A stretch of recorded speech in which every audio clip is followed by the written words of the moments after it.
Well, hi, it's Andy Heald of the Heald family. Still trying to go our different way, actually. I think even though we haven't vlogged for a long time, I think the last time I said anything to this camera face to face was, oh gosh, back in October, maybe before that actually. I think we were in Germany, perhaps, and having visited Neuschwanstein Castle prior to our drive through to Italy. But gosh, I mean, it has been a crazy adventure getting here today, that's for sure.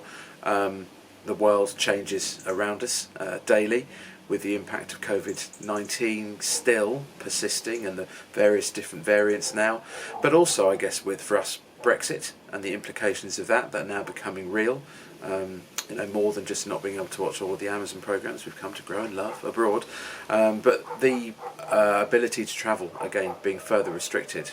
But hey, you find me here on this sunny day in January in Greece, so just south of Athens. And although there's a story to tell of Italy, I think between our last episode and where we are today, I think it just wanted to bring everybody up to speed. And I was going to use some pun on status. Stay why? I'll leave it. Yeah. So, yeah, it was a crazy journey getting here.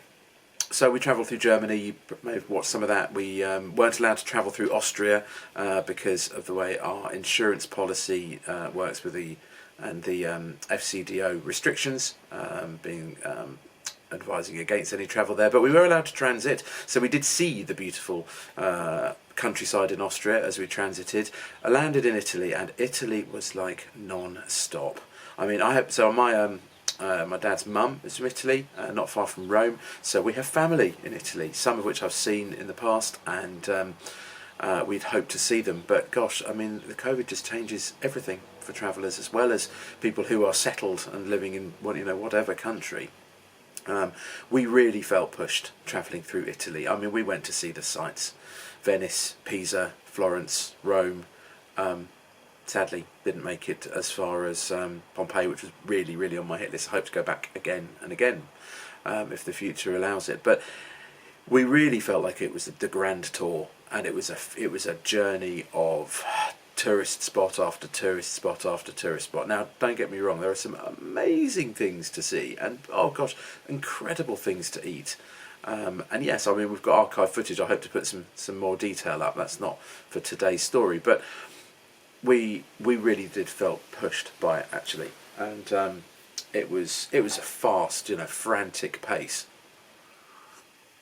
Particularly as we were discovering, that the situation with COVID was changing around us. I mean, while we were in Italy, again the FCDO advice changed, and we were no longer allowed to enter the country. But as we were there, it was fine. We didn't actually need to leave. But the places we saw, I mean, we had an incredible time. Can you imagine looking up and down the Grand Canal in Venice and not seeing any other traffic on it? It's phenomenal. I mean, so we've had the beauty, if not slightly eerie quality, of places being almost deserted, and yet able to visit and travel around. And we had great weather. It was an incredibly good time, but almost daily planning of where to go next and what to do. And at Rome actually ended up being our final stop. By this point, things were really beginning to change. So this was late October, and we met up with friends and also family members, and restrictions already began to tighten up. Mask wearing outside became obligatory while we were in Italy, and I think the Italian government changed the rules twice or three times in a 4-week period, just to give you an idea of how often things were changing, and how we had to respond to that. But campsites were still open, the weather was still good enough to be outside a lot, and so we made the best of that, frankly. But we felt really like we needed to push on further. I mean, we've never really had a route for this trip. We've always felt a presence. Now, we're certain of God pushing us through this experience, this expedition, this voyage of discovery. And we felt him saying, go on to Greece, go to Greece. Okay, and the practical nature of that was quite, sensible. We were seeing Italy lock down further and further.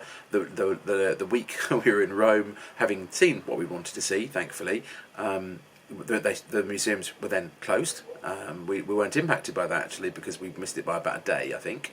But we also knew that the weather was going to be hopefully better in Greece than in Italy over winter, and we're in a motorhome. We don't really want to be in a place of cold and freezing elements for very long. I mean, we're other than driving in it, we're not equipped for that. But staying in it, sure. We've seen minus temperatures in our dear motorhome Faith, and it's been fine. It's very well appointed. So, but that's not really the experience that we've been, I guess, hoping for. And we'd seen, that we'd been following the news and thinking, well, Italy, although they've said they don't want a national lockdown, even if they don't do that, then the regions are likely to be very tightly locked down, whereas Greece, incidence is still low, so let's push on to Greece. So we booked our ferry ticket from Ancona to Patras. It's 24-ish hour crossing, and that's it. Found a campsite just under an hour's drive away from Ancona, made our way there. En route, thinking, well, what are we going to do in Greece? Looked at some places down in the south of the Peloponnese area. Well, I mean, we don't really know much about Greece geography. I've never been to mainland Greece before, but we wanted to find somewhere, with warm weather and, the best, I guess, of sites and things that we could learn about this massively historic culture. And I'm fascinated by the archaeology, even the mythology and the culture of democracy that began here in Greece, and the civilization. How we talk about that and what we can learn from it, and what the Greeks taught many following civilizations and societies. So anyway, enough. We get to the campsite. And that evening, as we're pondering our place, we'd looked at a couple of campsites in sort of halfway down the kind of Western Greece, and had some responses back saying yes, we're open, come and stay. We're thinking we're doing near the beach, and we were pretty tired actually at this point. We've just done about 10 weeks worth of non-stop. Almost non-stop travel with something happening every day, very little downtime really, a few pauses in a few areas, but going back into cities and walking around for 12 miles a day and seeing the most incredible things, fantastic arts and sculptures and architecture, people. So we wanted to stop and find somewhere to be at Christmas or New Year as well. They're important anchors in our lives, and for the kids as well. So we really wanted to kind of see what was going on, find somewhere to be stable and pause and just chill out for a bit, frankly. And I turned around to Rachel on the roof and said, "Look, well, maybe we should even rent somewhere for a couple of days and just have a slightly more comfortable experience for, I don't know, not even more than a couple of days, but I don't know, maybe a month even." And she said, "Well, it's funny you should say that, because I was looking at some places last night," and I just laughed. Anyway, with this in mind, we sat down to do some more planning in the evening and move on from the campsite that we'd arranged to stay at. And then literally just one, it can just take one. This happened to us when we were in Spain, with one message from one friend saying, "Have you heard about the national lockdown? Or what Spain's government are going to do?" And I'm like, no. Well, I hadn't heard about the Greek one either. So when we saw someone posting saying, "Has anybody heard anything about the Greek government announcing a national lockdown and they're going to say something tomorrow?" I think, no. Do we really want to drive into that? I mean, it's not a choice, is it? Let's face it. Nobody wants to be locked up or locked down, as it's put, and restricted from travel, from movement, from shopping, from whatever we find ourselves in these situations. And so anyway, I looked at Rachel and said, "What do we do? Do we want to drive into that or not?" And so we did a bit of research. Couldn't find much about it actually, except that the Greek government was going to make an announcement. I think it was 11 o'clock Central European time, so 12 o'clock Eastern European time. I think that's right, Eastern Europe, time. And well, by that time we would be queuing to we'd be ready to pull the ferry. So we had to make a decision: do we stay or do we go? Do we stay in Italy, risk it there, but we know the language, we've got family and friends, or go to Greece, which we feel like it's the right place to head to, feel like God pushing us on, saying, "No, go on, take the risk, do it. Go somewhere we don't know anybody, you don't know the language, you don't know even what the letters mean, the symbols, No, go there. Yeah, okay. What with our kids, and how do we deal with that? Well, we've learned to pray about it, actually. We've learned to have more faith in ourselves, and that the way has things for us that we can't possibly plan or imagine ourselves. And I was reminded of the biblical story of the Israelites just before they were going to go into the promised land.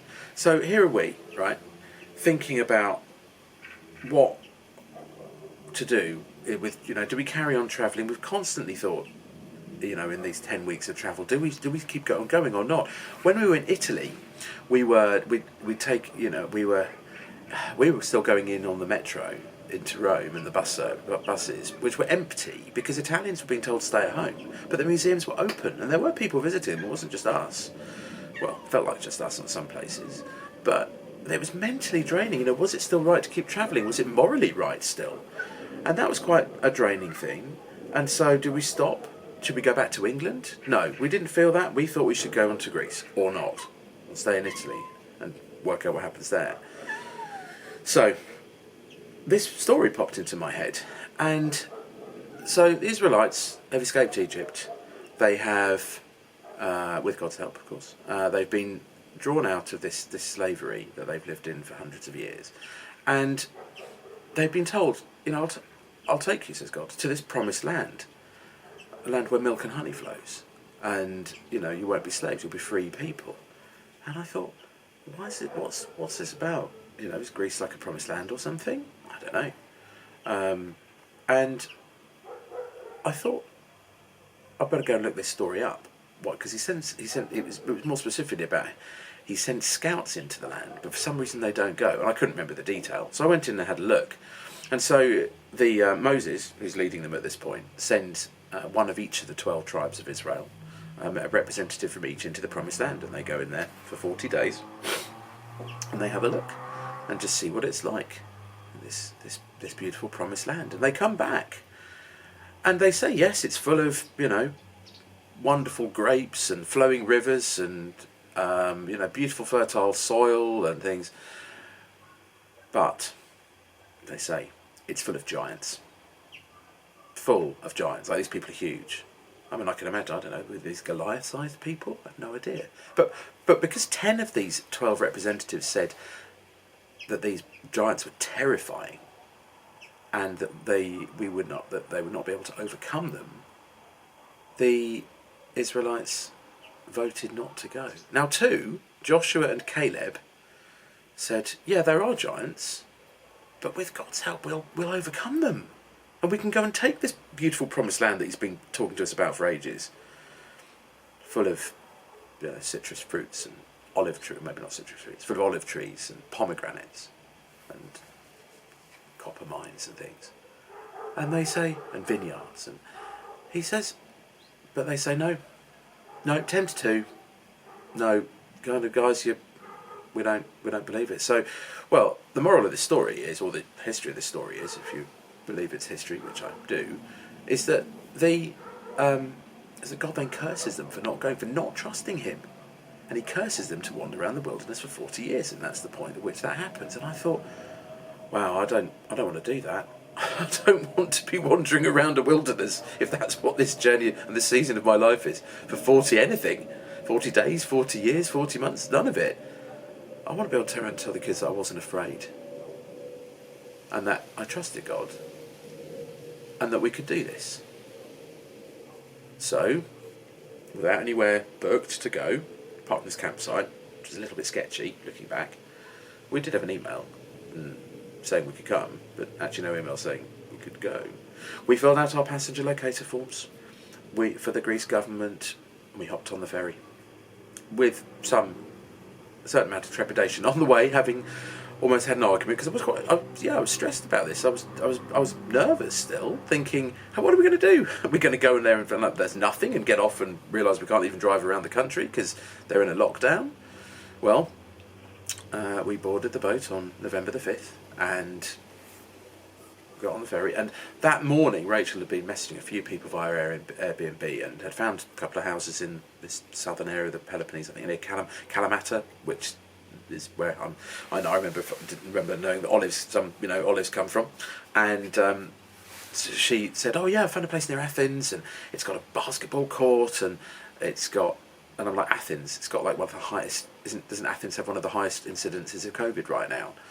And she said, "Well, and anyway, I just had to just let it go and take a breath and apologised for reacting badly and just driving."